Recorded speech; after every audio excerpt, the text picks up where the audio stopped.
آیت کا یہ آخری ٹکڑا یہ نقطہ پیش کرتا ہے کہ جس معاشرے اور سماج کے اندر اصلاح کا کام چلتا رہے، گناہوں سے روکنے کا کام جاری رہے، گناہ کو گناہ سمجھا جائے اور گناہ کو روکنے کی انتھک کوشش کی جائے، وہ معاشرہ اور سماج اللہ تبارک و تعالیٰ کی رحمت کا حقدار ہوتا ہے، اللہ تبارک و تعالیٰ کی قربت۔ اصلاح معاشرہ کیوں؟ ایک اور حدیث سے سمجھتے ہیں۔ سامعین، پردہ نشین خواتین اسلام، اصلاح معاشرہ کیوں اور کیسے؟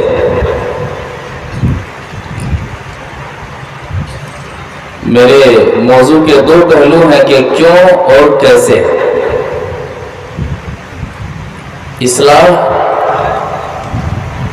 صلاح کے بعد کوئی چیز فساد کا شکار ہو جائے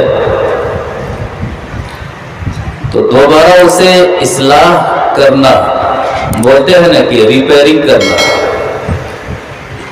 معاشرہ افراد کے مجموعے کا نام معاشرہ ہے۔ سماج سدھار کا کام کرنا، سماج میں پھیلی ہوئی برائیوں کے تعلق سے بولتے رہنا، روکنے کی کوششیں کرتے رہنا۔ اصلاح معاشرہ کیوں؟ یہ میرے موضوع کی پہلی شق ہے، پہلی کڑی ہے کہ اصلاح معاشرہ کیوں؟ تو اصلاح معاشرہ کیوں؟ ایک حدیث سے ہم جواب سنتے ہیں۔